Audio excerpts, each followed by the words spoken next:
Because alam mo, I tell you, your wife or your spouse or your husband or your jowa is one of the most major decisions that you will ever make. Hindi yan binibiro, pare. Bakit kailangan natin i-improve ang relationship? Alam mo, there's so much books about money, about business, about career. Pero ilan lang ba talaga yung libro para pag-usapan din yung pag-ibig? At kapag pinag-usapan natin yung pag-ibig, hindi to tungkol sa, being a love guru or whatnot. No, it's really just, love in itself. No, dating, whatever, hindi ko alam yan. Sa iba na kayo magpaturo niyan. Pero kung pag-uusapan natin is a love that lasts. Okay? Me and my wife, we've been together for the past almost 11 years. Grabe, no? Of course, we've been married for the past 4 years, turning 4 years, and almost 11 years together. And she was, I would say, my college sweetheart, parang ganyan, di ba? Met her when she was in college, and I was in college right before I graduated, and that's it. Yun na. In the entirety of my adulthood, post-university, we've been together. We never went back. All the way until from our immaturity to slowly becoming stable, di ba?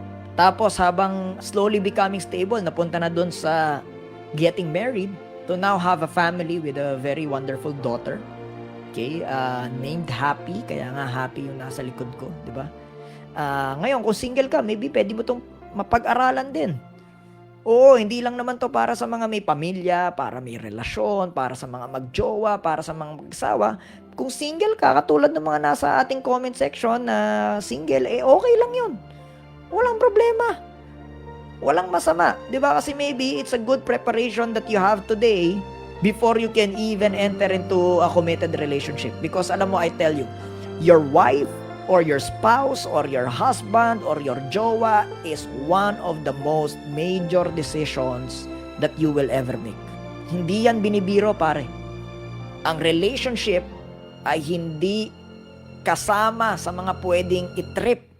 It's something that you take seriously or it will distract you. Sometimes it's gonna be, a wrong mistake in a relationship will immediately distract you and in the future might cause destruction. Ulitin ko A wrong mistake in a relationship immediately will distract you and eventually gonna cause destruction. So double mistake. It distracts you. Tinatanggalan ka na niya ng focus sa iyong relasyon, sa iyong buhay, sa iyong pangarap, sa iyong ambisyon. It's gonna cause distraction and eventually gonna cause destruction. And I know this, okay?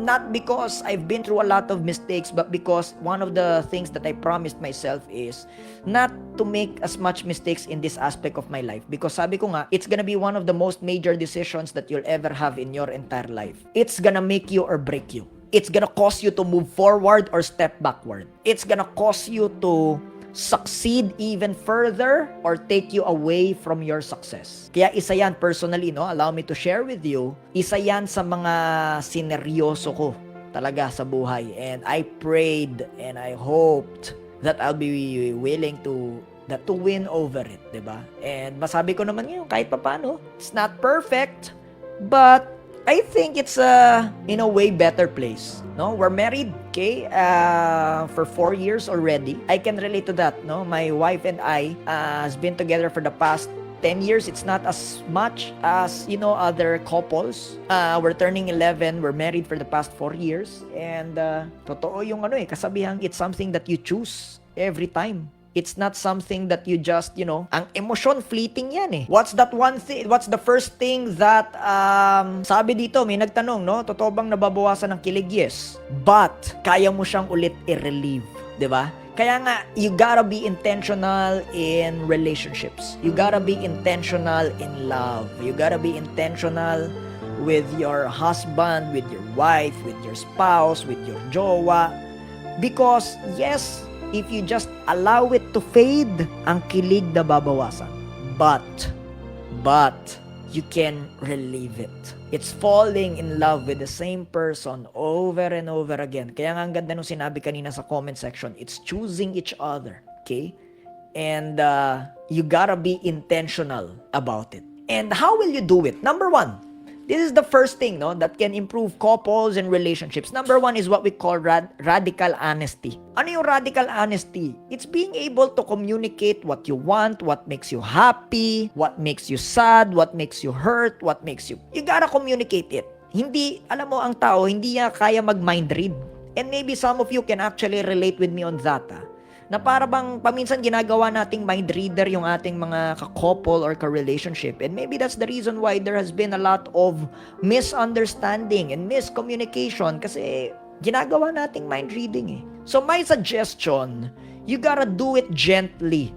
Okay? The key word here that maybe you might wanna take note is the word gentleness. You can actually say what you feel, but gently. Not coming from attack, not coming from anger, not coming from pain, but coming from mindful gentleness. Ganda ng word, no? Mindful gentleness. Say what you feel, say what you need, say what hurts, but you gotta do it gently. Kasi kapag hindi mo siya ginawa gently, parang ang dating away. Parang ang dating conflict, ang hirap naman kung, you're gonna stay for the next 10 years, tapos parang lagi na lang kayong nagsusumbatan, nag-aalitan, nag-aaway. Pwede naman kasi magkaroon ng relationship na walang masyadong drama. Ulitin ko, pwede naman kasi magkaroon ng relationship na wala masyadong drama. So, the way to do it is, number one, okay? Huwag ka mag-passive-aggressive. Alam mo yon, yung dinadaan mo sa silent treatment. Ngayon, if you don't feel good, then just say, you know what? I don't wanna say words that I might regret later on. Give me some space first. Pwede naman. Pero wag yung passive-aggressive mode.